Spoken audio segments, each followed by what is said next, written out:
Swastiastu. Pada kesempatan kali ini, saya akan mempresentasikan materi kelas 12 bab 6, yaitu menilai karya melalui kritik dan esai. Sebelum saya memulai presentasinya, ada baiknya saya memperkenalkan diri terlebih dahulu. Perkenalkan, nama saya Anima Denulia Pratiwi dari kelas 12 FPL 1 nomor urut 26. Lanjut saja kita materinya. Yang pertama itu membandingkan kritik sastra dan esai. Pertama, pengertian kritik dan esai sastra. Pengertian dari kritik. Kritik adalah karya sastra yang mempertimbangkan baik dan buruknya karya secara objektif.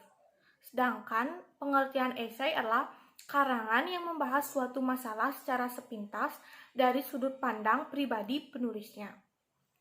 Selanjutnya yang kedua yaitu syarat-syarat kritik sastra.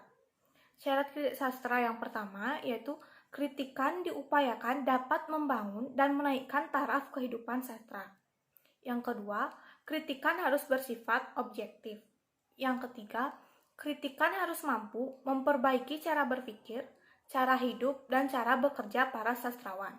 Yang keempat, kritikan harus disesuaikan dengan lingkup kebudayaan dan tata nilai yang berlaku. Dan yang kelima, kritikan harus membimbing pembaca berpikir kritis dan dapat menaikkan kemampuan apresiasi masyarakat. Selanjutnya, ciri-ciri esai. Adapun ciri esai yang pertama itu berbentuk prosa. Artinya, dalam bentuk komunikasi biasa, menghindarkan penggunaan bahasa dan ungkapan figuratif. Yang kedua, memiliki gaya pembeda. Seorang penulis esai yang baik akan membawa ciri dan gaya yang khas yang membedakan tulisannya dengan gaya penulisan lainnya. Yang ketiga, selalu tidak utuh. Penulis memilih segi-segi yang penting dan menarik dari objek dan subjek yang hendak ditulis. Penulis memilih aspek tertentu saja untuk disampaikan kepada para pembaca. Yang keempat, yaitu memenuhi keutuhan kriteria penulisan. Walaupun esai adalah tulisan yang tidak utuh, namun karena memiliki kesatuan dan memenuhi syarat-syarat penulisan, mulai dari pendahuluan, pengembangan, sampai ke pengakhiran. Yang kelima, singkat. Maksudnya dapat dibaca dengan santai dalam waktu 2 jam. Dan yang keenam, mempunyai ciri pribadi. Mempunyai ciri pribadi yang membedakan esai dengan jenis karya sastra yang lain adalah ciri personal. Ciri personal dalam penulisan esai adalah pengungkapan penulisan sendiri tentang kediriannya, pandangannya, sikapnya, pikirannya, dan dugaan kepada pembaca. Selanjutnya itu perbedaan kritik dan esai. Kita bisa lihat dari perbedaan yang pertama itu perbedaan berdasarkan pengetahuan yang disajikan. Kita bisa lihat perbedaan kritik dan esai dari tabel-tabel di samping ini. Dan yang kedua itu perbedaan berdasarkan pandangan penulis. Selanjutnya pada bagian B yaitu menyusun kritik dan esai. Yang pertama yaitu tahap-tahap melakukan kritik sastra. Bagian yang pertama disebut tahap deskripsi, yaitu tahap di mana seorang kritikus menilai secara menyeluruh. Yang kedua ada tahap penafsiran, tahap di mana seorang kritikus memberikan penilaian secara khusus terhadap beberapa bagian dari sebuah karya untuk diusung sebagai nilai lebih dari tujuan karya sastra itu dikeluarkan. Yang ketiga yaitu tahap analisis.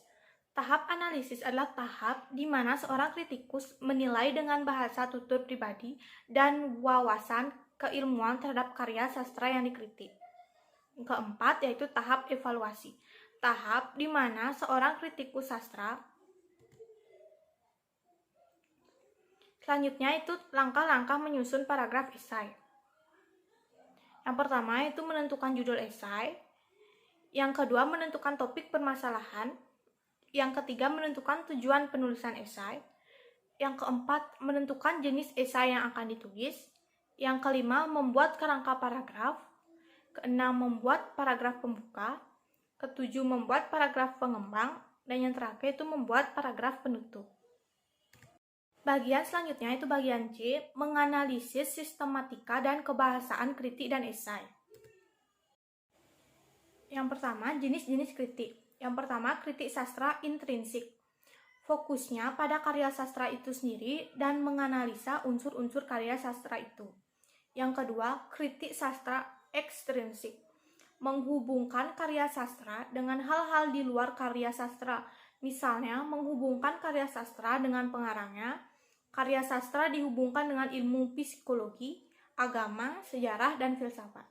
Yang ketiga, kritik deduktif, yaitu menganalisis dengan cara berpegang teguh pada sebuah ukuran yang dipercayainya dan dapat dipergunakan sebagai konsekuen.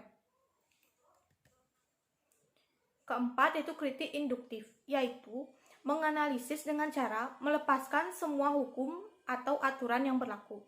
Kelima, kritik impresionik, yaitu menganalisis hasil karya berdasarkan kesan pribadi secara subjektif terhadap karya sastra.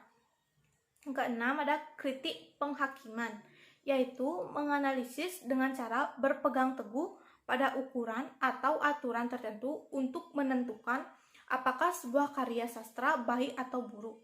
Yang ketujuh, yaitu kritik teknis, yaitu kritik yang dilakukan untuk tujuan tertentu. Selanjutnya yaitu jenis-jenis esai. Yang pertama, ada jenis deskriptif. Esai deskriptif merupakan esai yang mendeskripsikan seseorang atau benda. Yang kedua, tajuk. Tajuk merupakan jenis esai yang dimuat di dalam surat kabar yang menjadi tempat untuk menyalurkan pendapat masyarakat. Yang ketiga, ada cukilan watak. Esai jenis ini memungkinkan seorang penulis untuk menyisipkan cukilan atau cuplikan dari watak seseorang terhadap isu terkait kepada pembaca. Yang keempat, yaitu pribadi. Esai pribadi hampir mirip dengan esai cukilan watak. Hanya saja, yang membedakan esai jenis ini dengan esai cukilan watak ialah watak atau sifat yang dihadirkan dalam esai. Yang kelima, ada reflektif. Esai ini merupakan esai yang ditulis untuk merenungkan suatu isu politik, kebijakan pemerintah, dan lainnya. Yang keenam, yaitu kritik. Esai kritik merupakan esai yang menilai baik atau buruknya, bermanfaat atau tidaknya, kelebihan atau kekurangan suatu hal, baik berupa karya seni maupun karya sastra. Bagian selanjutnya itu sistematika kritik dan esai. Yang pertama ada tesis, yang kedua rangkaian argumen, dan yang ketiga penegasan ulang. Tesis. Yang pertama, tesis adalah pendapat atau opini umum yang biasanya berupa pengenalan dan deskripsi karya pada kritik atau pengenalan dan definisi umum isu pada esai. Yang kedua, rangkaian argumen merupakan argumen atau pendapat-pendapat penulis sebagai penjelasan khusus dari tesis umum yang telah dipaparkan. Yang ketiga, penegasan ulang merupakan perumusan kembali secara ringkas mengenai tesis dan berbagai argumen yang telah disampaikan. Selanjutnya adalah kebahasaan kritik dan esai. Yang pertama, menggunakan pernyataan-pernyataan persuasif. Bisa dilihat contohnya. Dan yang kedua, banyak menyisipkan pernyataan yang menyatakan fakta untuk mendukung dan membuktikan kebenaran argumentasi penulisnya. Yang ketiga, menggunakan ungkapan dan pernyataan yang mengomentari atau menilai. Yang keempat, menggunakan kata kerja mental. Karena kritik dan esai sejatinya adalah teks eksposisi yang bersifat argumen. Dan yang kelima itu banyak menggunakan istilah teknis yang berkaitan dengan topik yang dibahasnya. Selanjutnya, pada bagian D yaitu mengonstruksi kritik dan esai sastra dengan memperhatikan sistematika dan kebahasaannya. Yang pertama, yaitu tujuan penulisan kritik sastra. Yang pertama, memberikan panduan yang benar cara memahami karya sastra. Yang kedua, berguna untuk penyusunan teori sastra dan sejarah sastra. Yang ketiga, membantu perkembangan kesastraan suatu bangsa karena memberikan penjelasan baik buruknya karya sastra. Yang keempat, memberikan manfaat kepada masyarakat tentang pemahaman dan apresiasi sastra. Selanjutnya itu fungsi kritik sastra untuk pembaca. Fungsi yang pertama, membantu memahami karya sastra. Yang kedua, menunjukkan keindahan yang terdapat dalam karya sastra. Ketiga, menunjukkan parameter atau ukuran dalam menilai suatu karya sastra. Dan yang terakhir, menunjukkan nilai-nilai yang dapat dipetik dari sebuah karya sastra. Selanjutnya, fungsi kritik sastra untuk pengarang. Yang pertama, mengetahui kekurangan atau kelebihan karyanya.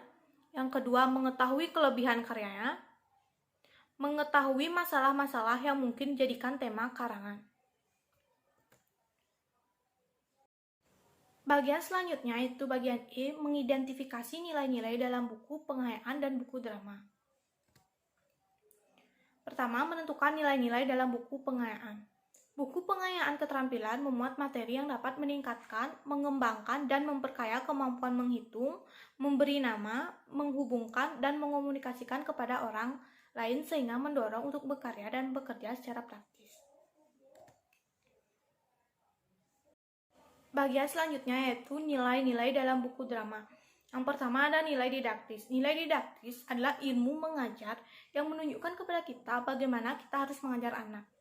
Dan lebih mudah dikatakan, didaktis merupakan menetapkan cara mengajar. Yang kedua adalah nilai sosial, yaitu nilai yang berkaitan dengan masyarakat, sifat yang suka memperhatikan kepentingan umum seperti menolong, menderma, dan lain-lainnya. Sedangkan yang ketiga itu nilai budaya. Nilai budaya itu nilai yang berkaitan dengan pikiran, akal budi, kepercayaan, kesenian, adat istiadat suatu tempat yang menjadi kebiasaan dan sulit diubah. Sekian presentasi dari saya. Jika ada kesalahan kata atau kalimat, mohon dimaafkan. Saya tutup dengan Parama Santi. Om Santi Santi Santi.